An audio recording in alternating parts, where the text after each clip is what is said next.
Hello, welcome. This is Neil Dilworth. I'm presenting this lecture on behalf of Dr. David Lawrence, who was kind enough to prepare this concussion review.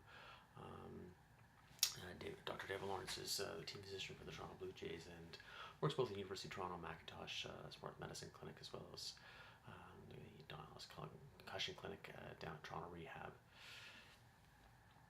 Dr. Lawrence had nothing to disclose from a financial perspective or any industry sponsorship. When we talk about concussion, it's kind of a broad diagnostic term that incorporates a number of different domains that we have to consider, and broken it down into these 8 main domains. So essentially, if you think it from an anatomical perspective, there's the neck, and then there's essentially what goes on from the mind and the head as well. So from a neck perspective, obviously it's associated with whiplash injuries. Differentials can include significant C-spine injuries such as fractures, syringomyelias, and charter malformations. And then we get onto the mind and the brain perspective. We think about things like cognitive dysfunction, sleep dysfunction, vestibular balance dysfunction, oculomotor or visual dysfunction, psychological dysfunction, autonomic dysfunction, and then post-traumatic headaches. Each one of these categories carries its own differential consideration, which you might have to keep in mind when assessing patients. If we think about something like, for example, post-traumatic headache, the majority of these are going to be a result of the concussion injury itself, but that's not to say you're not going to see other conditions that are masking underneath the concussion. So if you have any concern about either persisting symptoms or the mechanism's not clear, that's when you really want to be thinking about these other differentials.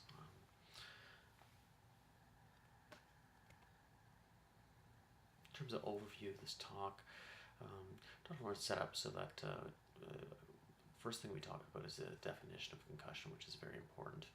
Then we talk about the assessment, both from a sideline evaluation, what kind of symptoms and signs we're looking for, and then we talk about the management, what kind of things are helpful for managing concussions, as well as the residual effects.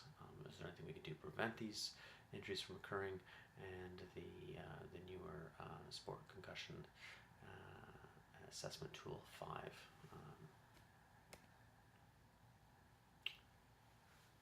So concussion is a diagnosis of exclusion, so you do have to make sure that you clear the cervical spine and make sure that's not more of a more significant injury of the C-spine, and make sure that there are no signs of a more significant brain injury. Things looking for CSF in the ears and the nose. Make sure there's no raccoon eyes or any other signs of basilar fracture. Any kind of localizing neurological signs are obviously a concern, and looking at the pupils as well. These are some basic things that are quite important from an initial evaluation to help make sure that you are on the right track of diagnosing a concussion and not missing a more significant injury. It is a traumatic brain injury.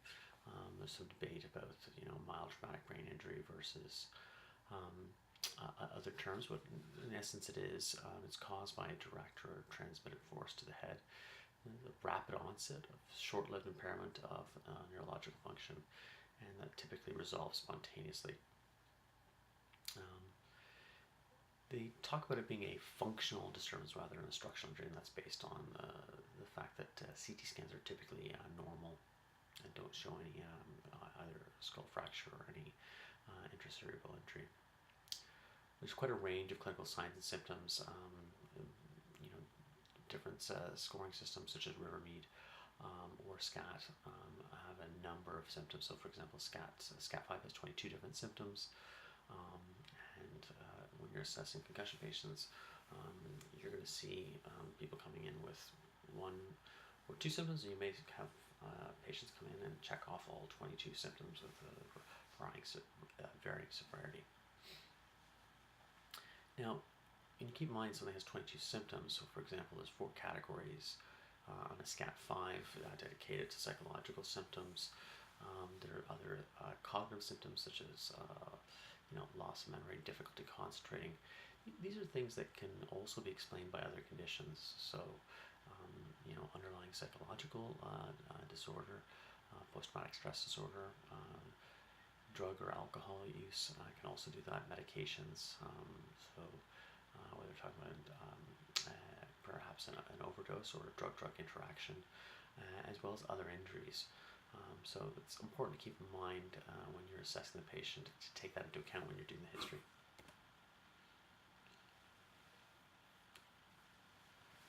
So once again, these signs and symptoms, as discussed previously, if they're not that specific to a concussion, how can we use them to help us? So when we break down the symptoms, we're taking a look at whether they're somatic, so in terms of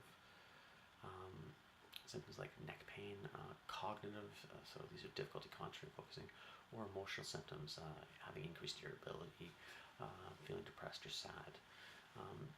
These symptom sets and where they're more severe can help direct what domains are affecting the patient more deeply, and help you steer your management as well. In terms of physical signs, when we're taking a look at concussion, so we're looking at balance impairment through a balance area scoring system or modified BESS, behavioral changes, and that's most part of your psychological examination as well. Cognitive impairment, so you can do some cognitive testing. Sleep-wake disturbances are something you can assess from a history perspective. And then there's the visual field as well as the cervical spine that have to be assessed as well. So there's a number of visual symptoms that can occur post-concussion, and those are something that can also be assessed at the time of injury and follow-up to watch for improvement. So in terms of sideline evaluation, so player has a contact and they're brought to you for assessment. What kind of things do you need to consider? So sideline screening. So there's things like a Maddox score that you can do to ask the patient some basic questions to see whether or not their orientation is still present. So asking symptoms about headaches and dizziness, light sensitivity, nausea, head pain, neck pain, and those are important. Clearing the cervical spine, once again, very important from a sideline screening perspective. Taking a look at the eyes, the pupils, make sure there's no difference, and assessing the patient's ability to follow the conversation, the assessment is very important in a short term. If there's any doubt, it's important that you do then consider a concussion and remove the player from play. If it's deemed that there's no concussion and the player is otherwise well, that's something where you can make the decision to have the player return to play. Some clear signs, obviously. So if there's contact and the player is unconscious, obviously any kind of seizure activity, posturing, these are things that make your sideline evaluation a little bit clearer. Unfortunately, they can also make it quite scary, but these are things that can happen after a concussion. This is where a player would obviously immediately be removed from play upon resolve of the seizure activity or loss of consciousness.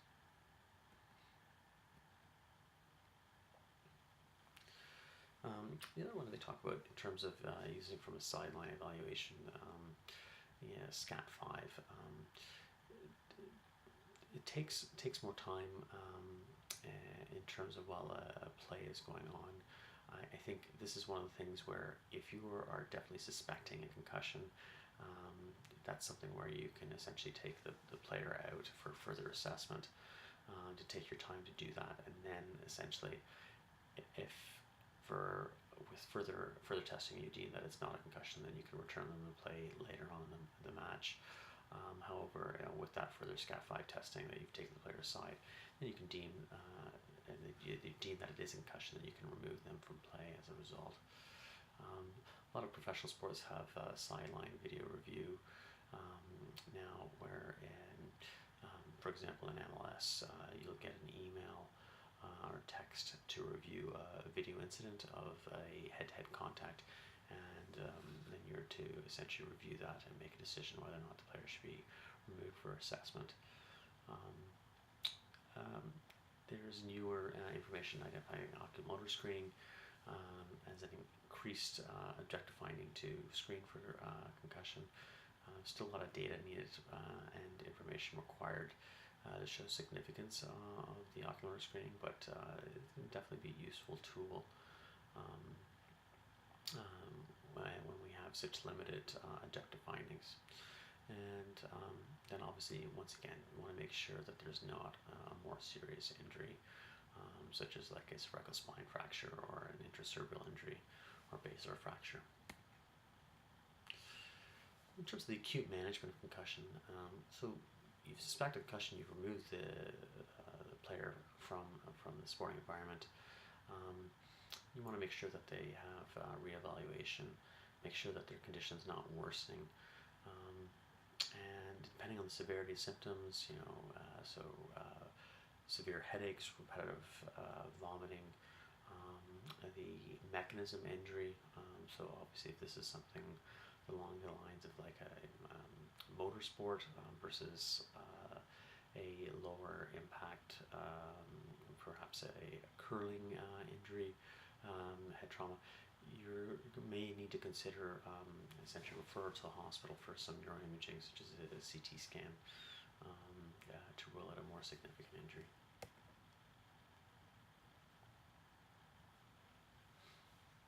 So this is a slide outlining a concussion recognition tool, and use a stepwise approach, talking about the observable signs and the symptoms, as well as giving a brief memory assessment. And this is something that could be helpful in Sideline for use by coaches or parents who are monitoring player participation in a particular sport.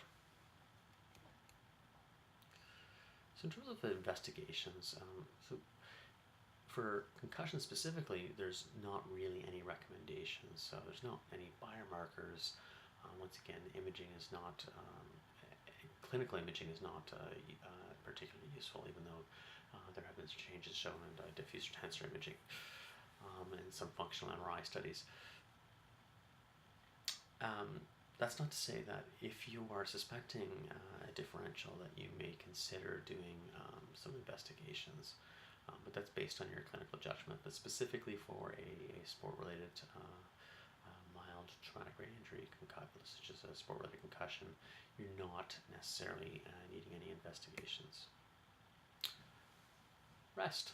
So this was previously the cornerstone of concussion management. In fact, something called cocoon therapy used to be practiced, where you would put patients, advise patients to essentially go into a dark room and stay there until essentially their symptoms resolved, and then only then would you start essentially guiding them back towards activity, school and work, as well as social activity.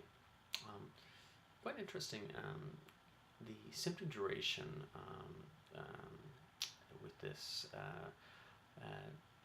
was not ideal, and we only noticed several years afterwards that when in fact noticing the patients that weren't either not following that advice or hadn't gotten that advice and just continued on with essentially keeping active and cognitively active and socially active, that in fact they did quite a bit better from a symptom duration perspective. And from a literature perspective, there's really not a lot of evidence to prescribing complete rest, so shutting down into a dark room. So the recommendations now are in fact to get back to activity in terms of gradually progressing back to some level of physical activity, not necessarily contact, gradually getting back to your cognitive tasking and your social activities after only an acute phase of relative rest for about 24 to 48 hours. And really that's like essentially avoiding activities that make you feel unwell. So this is kind of a large change in our strategy of concussion management, and you may notice that there's still a lot of providers that are recommending complete rest for prolonged periods of time, whether it's a week or 2 weeks. And just know that right now, really and truly, that relative rest period is quite short, in 24 to 48 hours. After that, once again, we're just trying to regress as we can tolerate the activities. So the concussion consent statement from Berlin 2016, and then some was attended. From this was developed the SCAT 5, quite an impressive meeting. Went through systematic reviews of a number of different questions about concussions, a number of different papers and posters presented at the meeting, and went everything through the definition of concussion, through to the use of neuropsychological evaluation, chronic traumatic encephalopathy, and tried to answer questions about these topics as best as possible given our current the literature up until 2016.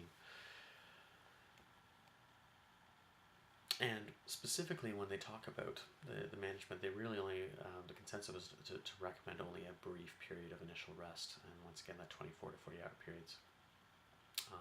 And then essentially trying to stay below the threshold of causing symptoms, whether that's from symptoms are being caused from a cognitive tasking or a physical perspective.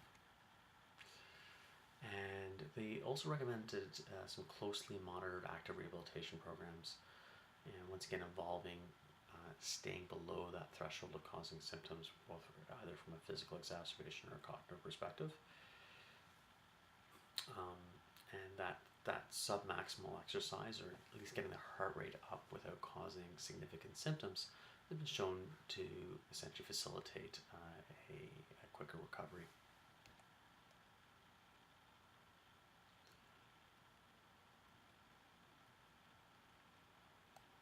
So, a couple other interesting things in terms, and we'll have a talk later about pediatric symptom duration, is that when we're talking about persistent symptoms after a concussion, the adolescent population, persistent symptoms that last anywhere from 4 to 16 weeks, and the average symptom duration in college students was found to be found about 7 to 10 days.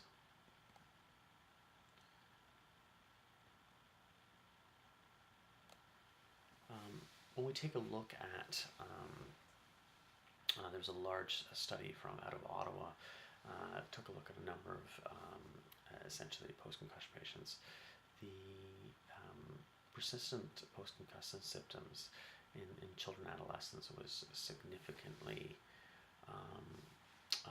reduced with early return to physical activity. And this was kind of a key study in terms of shifting that rest dogma. Now, the interesting thing is, the critics will talk about from that study about how the more severe the symptoms were initially, the less likely they were to essentially participate in early participation, and maybe in fact that just essentially meant that they had a more severe head injury. But regardless of which, I mean, it was such large numbers that were showing that early return to physical activity without a kind of prolonged 1 week or 2 week rest period did quite a bit better than the group that was recommended the rest.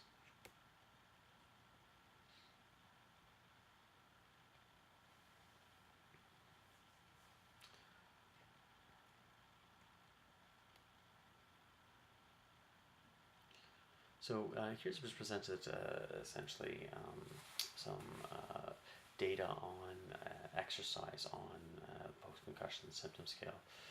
It's from Lau et al., American Journal of Sports Medicine in 2018, and it was essentially a review of the trials. And you can see on the right that in terms of when you took out the exercise from versus the control group, that there was a fairly significant difference on being able to reduce the symptom duration. This is something that we've been noticing for a while now. It was difficult to essentially difficult to quantify how much exercise and when, and I think that's why out of the 2016 guideline came the sub-threshold recommendations in terms of how much is too much. Essentially, if you're starting to feel symptoms, that's too much. And then it's kind of a more friendly way of and easier to essentially disseminate to a variety of different providers for players, whether it's essentially coaching or training staff, or parents, or physiotherapists, athletic therapists, and sport physicians. So this is a very important piece to management of concussion, is getting that heart rate up afterwards in a way which doesn't set off symptoms. And so that may mean modifying the cardiovascular activity you're doing. So if running is essentially setting off the symptoms, may need to in fact essentially switch to a more low impact, like stationary bike, where there's less essentially side to side head and neck movement.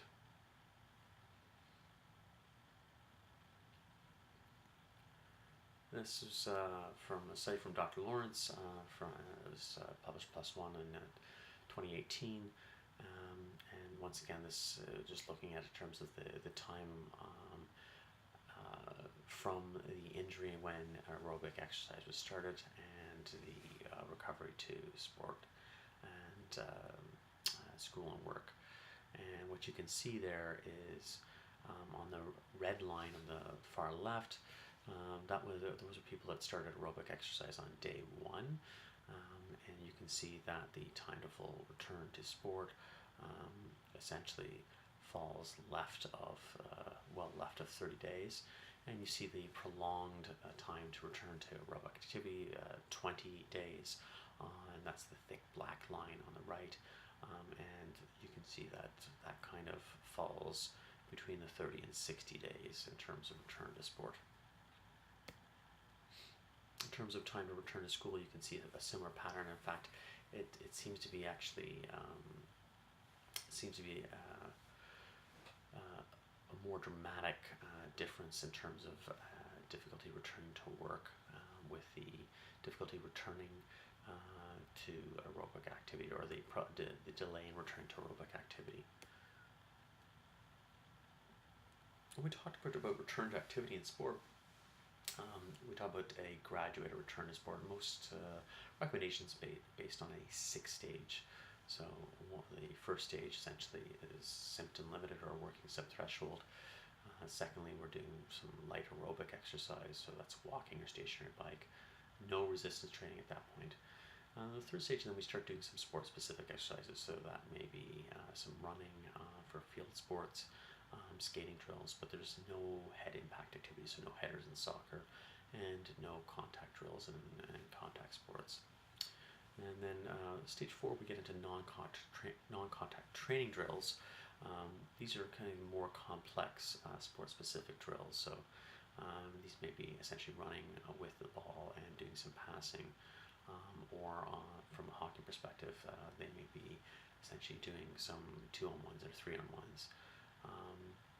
And at this stage, you can start progressing with the resistance training to see if there's any symptoms caused. If not, then you progress on to stage 5, which is a full contact practice, following obviously medical clearance, and they participate in the normal training activities. If that goes well, then the recommendation would be that they can essentially then return to sport in full play. Similar for return to school and learn, they recommend following a six-stage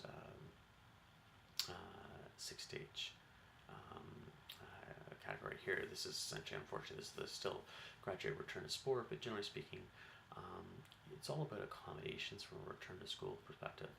And generally recommend returning to school early, even if that means just essentially sitting in the classroom and not participating with homework or reading, obviously quizzes or exams. And then you progress through, so as they're tolerating the day in school, then you can start increasing the amount of reading they can do, and then increasing the amount of homework they can do, and then you get to a level where essentially they can start doing some quizzes with accommodations for time and symptoms. So if they're getting headaches, giving them accommodations such as like 10-15 minute breaks for headaches in a quiet room. And then the final stage is essentially returning to full school, full examinations without accommodations. In terms of rehabilitation, once again, let's go back to the first slide, and identifying the appropriate domains associated with concussion, and using that with your assessment to drive what rehabilitation strategy that might be required. So that may be psychological rehabilitation if somebody's suffering from some anxiety or depressive symptoms after the concussion injury. It may be neck rehabilitation because they have a whiplash associated injury with a concussion, or it may be vestibular, visual, or essentially physiotherapy or athletic therapist driven increased physical exertion rehabilitation protocol to get them back up over a course of time to tolerating the increased heart rate and load without getting symptoms. And finally, they may require some pharmacological intervention, especially this more lies in the few categories. One is the sleep dysfunction. The second one is post-traumatic headaches, and the third one is from a psychological management perspective. But the most common one I find in my practice has to do with the pharmacological intervention with the sleep dysfunction. Try to manage that conservatively as best as possible. Often first line recommendation would be something along the lines of melatonin to start, but that's not uncommon in my practice. In terms of neuropsychological assessment, this used to be a previous cornerstone of concussion management. However, the 2016 recommendations don't have it as a necessary part of concussion management. It does have clinical value, and it can contribute a significant amount of information, and it may be used in conjunction with developing occupational plans for patients, as well as more in-depth learning plans for athletes that are having difficulty with return after a concussion. It's not required for all athletes, and if it is, it really should be performed by a trained and accredited neuropsychologist to essentially give you the best assessment and best information to help further guide your management if necessary. So we used to call persisting symptoms of concussion or post-concussion syndrome. Now we refer to them as persistent symptoms after concussion. So this is a failure of the normal recovery. So in children, it's greater than 4 weeks. In adults, we talk about it being greater than 2 weeks, essentially. It doesn't reflect a single pathophysiological entity, and essentially there's a constellation of non-specific post-traumatic symptoms. They may be linked to coexisting or co-founding factors, such as psychological dysfunction or prior neurological dysfunction, such as headaches or migraines. And the most important thing, I think, to identify for patients is, even though they're suffering from these symptoms, it does not reflect an ongoing physiological injury to the brain as a result of the concussion. That being said, if there's concern about or question about the actual injury in relation to their symptoms, you may want to consider another diagnosis and consider those differentials that we mentioned and alluded to earlier. So establishing recovery. So this is another difficult, we talk about definitions, is defining when is the resolve of the concussion. Is it when the symptoms go away, What if you had symptoms prior to having a concussion? So maybe it's the return to essentially your baseline function. Um, is it the turn to your prior physical activity? So playing your full level sport, or playing returning to your full work or school environment.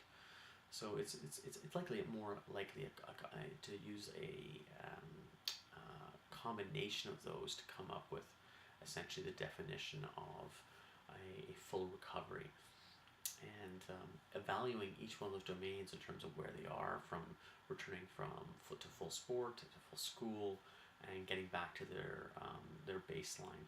So sometimes it's a matter of asking them, even though they may have a symptom score on a SCAT 5 or on a Rivermead of 5 or 10 symptoms, they may actually report feeling back to baseline, feeling back to their normal selves, despite having a symptom set like that.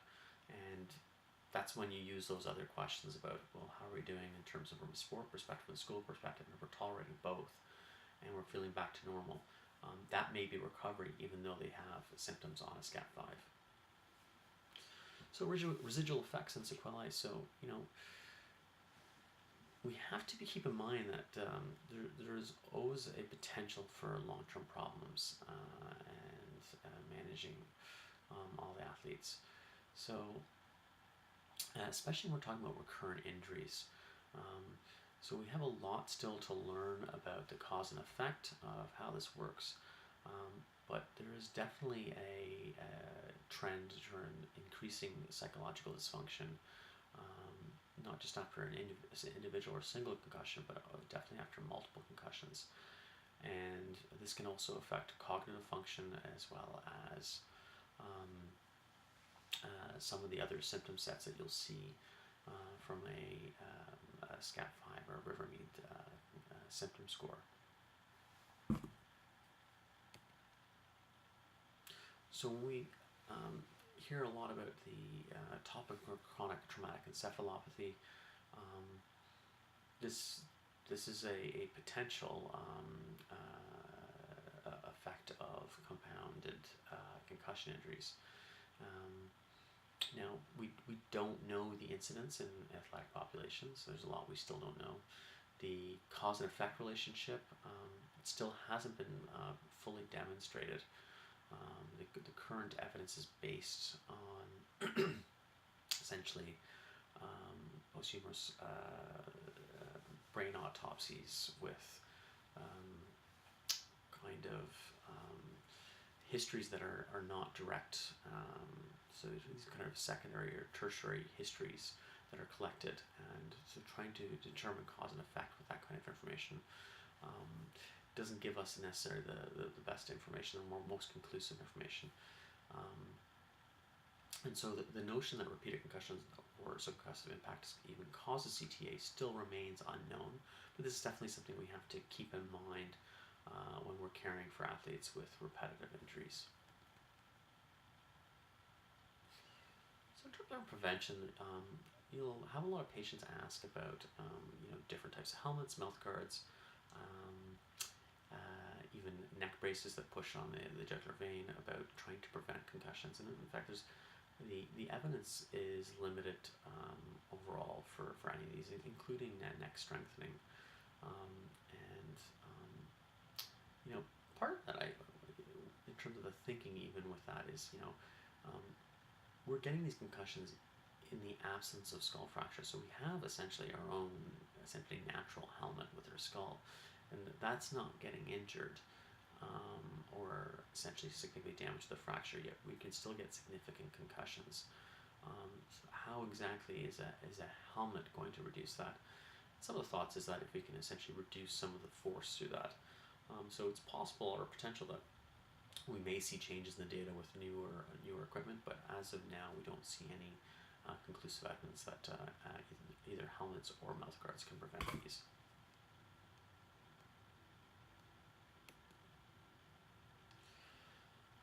So the SCAT 5, and this is a sport concussion assessment tool useful immediately after injury and differentiating concussion from non-concussed athletes. After 3 to 5 days after injury, talk about decreasing utility. A lot of people, clinicians, still use it in the office. I guess more from you can use it from a follow-up perspective, to looking at the symptom set and the symptom score to see if how that's trending. And once again, that demonstrates utility going forward, even beyond the 3 to 5 days. Baseline testing can be useful, but it's definitely not necessary or required, and you should be able to manage patients just fine without having any baseline testing results. Thank you very much. Have a great day.